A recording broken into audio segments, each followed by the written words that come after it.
Oke, selamat malam teman-teman semuanya. Untuk perkuliahan malam hari ini kita akan membahas mengenai pajak bumi dan bangunan, yaitu PBBP 3.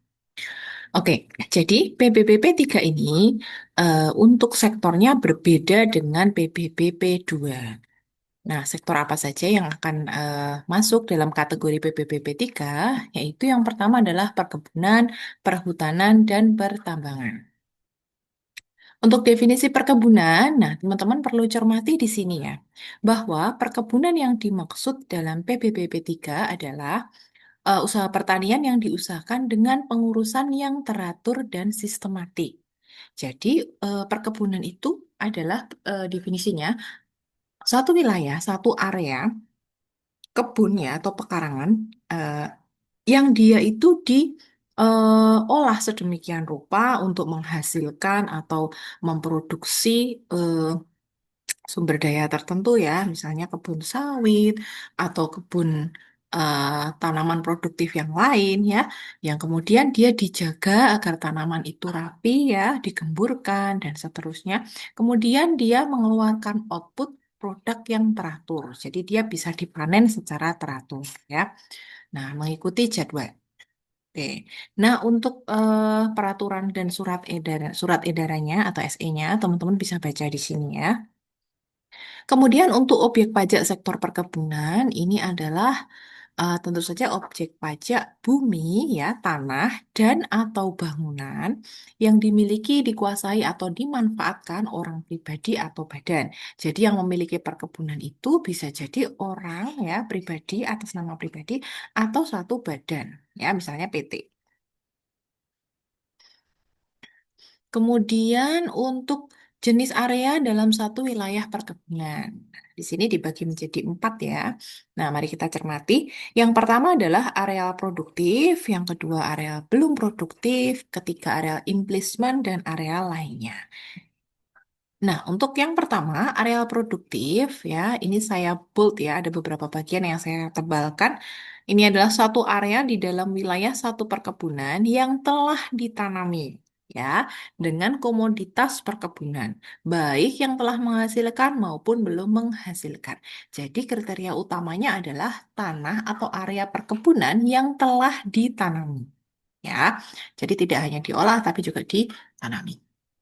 Nah, untuk perkara apakah dia sudah menghasilkan, sudah bisa dipanen atau belum bisa, gagal panen atau berhasil itu tidak masalah ya. Yang penting dia kategorinya adalah sudah ditanam.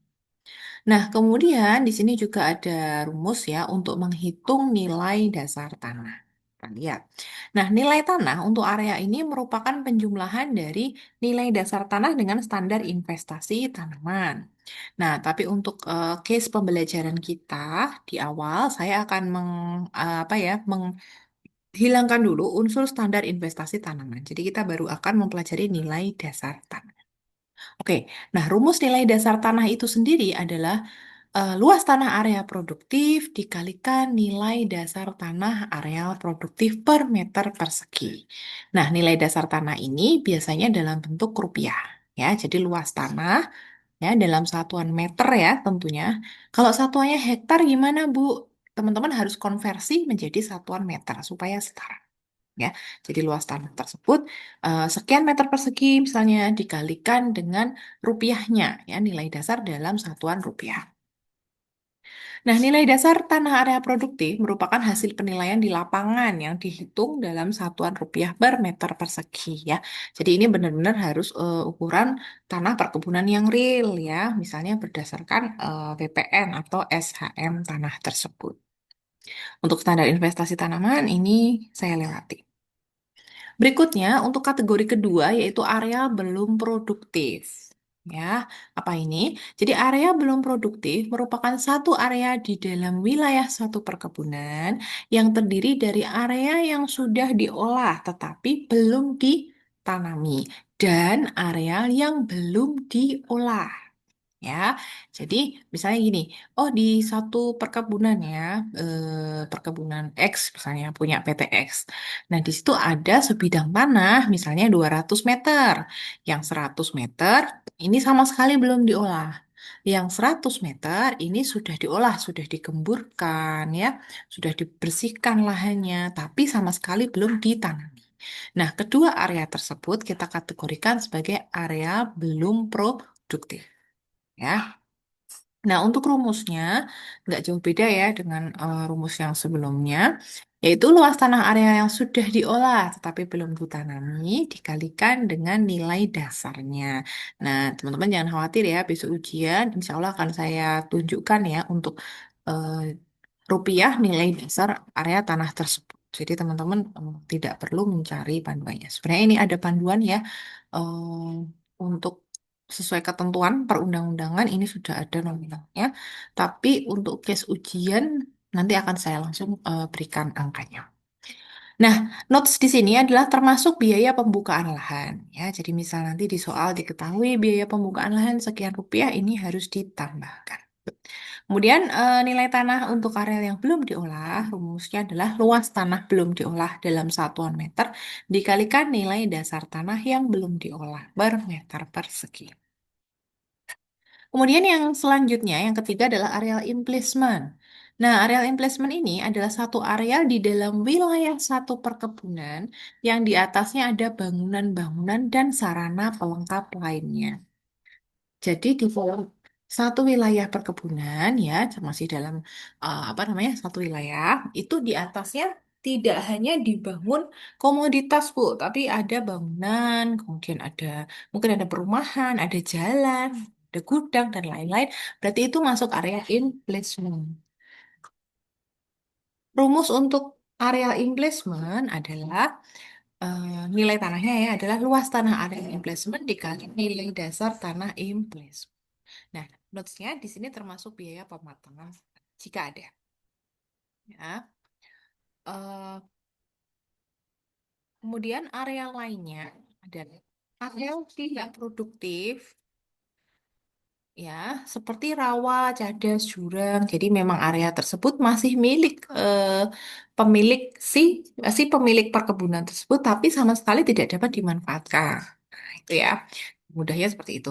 Contohnya apa, Bu? Misalnya ada ini jurang, rawa, atau mungkin tanah yang apa ya dia sama sekali nggak bisa diapa-apakan, tidak bisa diolah ya, atau area jalan yang meliputi jalan utama baik di dalam atau di luar area perkebunan. Kemudian jalan produksi yang berfungsi untuk pengumpulan hasil dan jalan kontrol yang berfungsi untuk pengawasan area perkebunan. Ini masuk dalam kategori area lain. Untuk rumusnya, nah teman-teman bisa baca di sini ya. Ini nggak jauh beda dengan rumus area yang lain. Nah, kalau mau kita gambarkan, ini saya coba berikan satu tambahan slide ya. Kira-kira seperti ini. Nah, misalnya begini ya. Coba ini saya tuliskan di sini.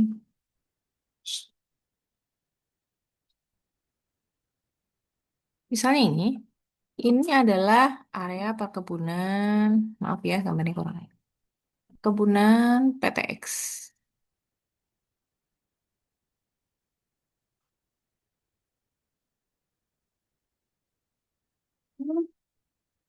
Di mana area perkebunan ini terdiri dari beberapa bagian. Ini saya bagi ya bagiannya. Nah, sini ada 4 bagian.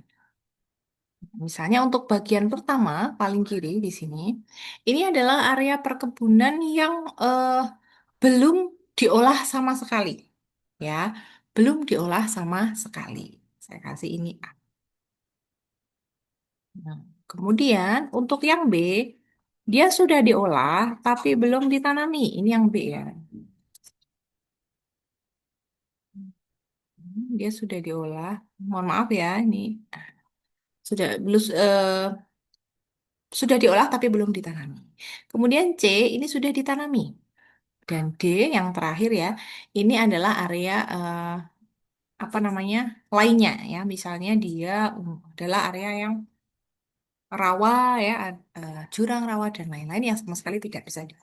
Kemudian kita kategorikan untuk A dan B area yang baik yang belum diolah tapi sudah diolah tapi belum ditanami, ini termasuk dalam area yang belum produktif, area produktif. Yang C termasuk area produktif karena sudah ditanam. Kemudian ini adalah area lainnya ya, yang kosong ini. Dalam hal ini area lainnya ini sama sekali tidak dapat dimanfaatkan, gitu. Tapi masih menjadi milik perusahaan. Nah, kemudian mungkin di area C ini ada semacam gudang, ya. Kemudian selain itu juga ada bangunan kantor. Nah, selain itu juga di depan gudang sini mungkin ada area parkirnya, ya. Oke. Kantor juga mungkin ada lahan parkir atau emplacement yang lain. Nah, area-area ini termasuk dalam emplacement. Jadi area emplacement ini teman-teman harus menghitung, misalnya berapakah luas gedungnya. Satu. Yang kedua, berapakah luas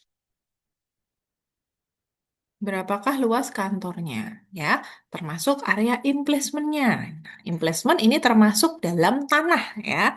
Jadi dalam perhitungan PBB nanti kita memisahkan NJOP tanah dan bangunan, ya. Teman-teman harus menghitung berapa luas tanah dikalikan nilai dasarnya. Nah, untuk emplacement berupa tempat lahan parkir atau jalan ini masuk ke tanah. Tapi kalau ada bangunannya, bangunan gedung kantor, gedung atau mes atau yang lain-lain ya, ini masuk dalam kategori bangunan. Jadi hati-hati ya nanti kita sambil melihat contoh. Nah, contoh berikut adalah perhitungan untuk PBB perkebunan. Nah, di sini ada perusahaan bernama PT Sawit Abadi ya yang memproduksi kelapa sawit ya. Di situ dia menguasai, memiliki mendapat manfaat dari tanah dan bangunan dengan rincian sebagai berikut ya.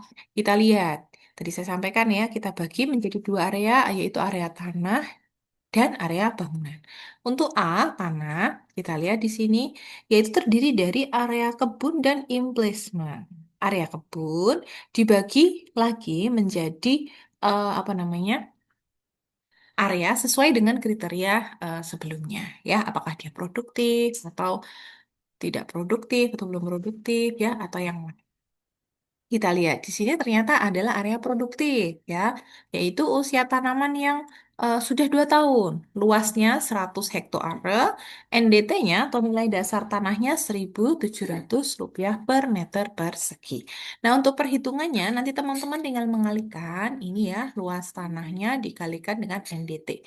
Kok satuannya beda Bu? Ini 100 hektare. Berarti harus dikonversi ke satuan meter. 1 hektare sama dengan 10.000 meter. Berarti teman-teman kalikan.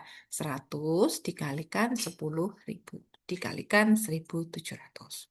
Kemudian tanaman yang sudah menghasilkan ya 300 hektare. Kalikan dengan NDT-nya. Kebetulan angkanya sama ya, tapi teman-teman ambil angka yang ini. Kemudian emplacement yang saya sebutkan tadi adalah emplacement untuk tanah ya. Misalnya di depan gedung kantor ada apa namanya dibuat paving buat lahan parkir. Di depan gudang dibuat paving juga misal untuk parkir tronton atau truk atau muatan yang lain ya. Oke, pabrik misalnya di depannya ada apa? Nah itu masuk area emplacement. Termasuk kalau ada taman ya, itu juga masuk area investment. Kemudian untuk eh, bangunan, nah di sini ya, ini ada bangunan kantor, ya, luas dikalikan dengan nilai bangunan. Ini juga sama ya, semuanya kita kalikan. Nah, di sini kita diminta menghitung PBB-nya jika diketahui NJOP 10 juta rupiah. Oke, langsung saja kita hitung ya. Misalnya di sini kita hitung dulu NJOP untuk tanah ya. Nilai tanah yaitu eh, penjumlahan antara area kebun dengan area emplacement ya. Caranya tadi sudah saya tunjukkan ya secara singkat, yaitu kita hitung satu per satu. Untuk usia tanaman 2 tahun, ini luas saya tadi 100 hektare atau hektar dikalikan dengan 10.000 ya, dikalikan 1.700 untuk NDT-nya. Nanti ketemu angka sekian. Tanaman yang sudah menghasilkan ketemunya sekian ya, 5 miliar 100 juta. Kemudian area investmentnya, teman-teman juga hitung satu persatu seperti ini, ketemu 370 juta.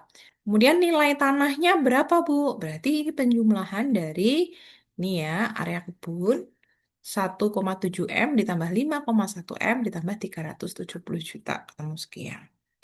Kemudian, berapakah nilai tanah per meter? Ini dari angka nilai tanah ya, 7 juta 100, maaf, 7 miliar 170 juta, ini kurang ya. Dibagi dengan luas tanah. Kok bisa ketemu angka sekian dari mana?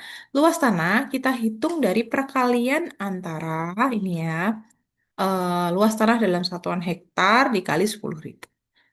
100 dikali 10.000 ditambah 300 kali 10.000 ditambah 0,5 kali 10.000 tambah 1 kali 10.000 tambah 2 kali 10.000. Nanti ketemu angka ini. Kita hitung ya. Oh, ketemu Bu, 1.777 per meter persegi. Ya, oke. Kalau sudah, kita kalikan angka 1.777 ini dengan luas tanah. Ya, kembali lagi dikalikan dengan angka ini. Nanti ketemu angka 7 juta, 7 miliar 170 juta. Kok angkanya sama? Ya, apakah memang harus sama? Tidak, bisa jadi untuk perhitungan yang lain angkanya berbeda. Tapi biasanya selisihnya hanya sedikit. Ya, oke. Kita sudah ketemu NJOP untuk tanah. Berikutnya kita hitung NJOP bangunan. Dengan cara yang sama, teman-teman menghitung dulu nilai bangunan ya. Kemudian dibagi dengan luas bangunan. Ya, kalau ini satuannya sudah meter kan enak ya, tinggal teman-teman jumlahkan 500 ditambah 1000 ditambah 4000 ketemu sekian. Ya, nilai NJOP bangunan seluruhnya berarti 5.500 meter dikalikan dengan angka ini ya.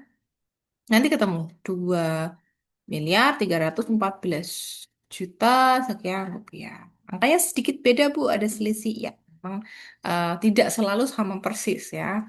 Oke. Nah, berikutnya, teman-teman menjumlahkan NJOP tanah dan bangunan. Nah, ini NJOP tanah di slide sebelumnya ya, hasilnya ini. Ditambah dengan NJOP bangunan. Kita ketemu sekian. Kemudian kurangi dengan NJOP TKP ya. Tadi di soal ada disebutkan 10 juta. Ya, tinggal kita kurangkan. Nah, berapakah PBB terutang? Nah, untuk tarif PBB P3 ini seragam ya. Rumusnya adalah 0,5% dikali 40% dikalikan NJOP KP atau NJOP PBB terutang. Ketemunya sekian. Ya, ini angkanya sudah paten ya. Jadi berbeda dengan PBB P2 yang kita bahas minggu lalu, ada perbedaan persentase ya untuk nilai NJOP di bawah 1 miliar atau di atas 1 miliar. Tapi untuk PBB P3 ini untuk tarifnya adalah sama. Baik, saya rasa sampai di sini penjelasan materi kuliah kita malam ini. Apabila ada pertanyaan, teman-teman bisa menanyakan via forum diskusi di grup WhatsApp. Wassalamualaikum warahmatullahi wabarakatuh.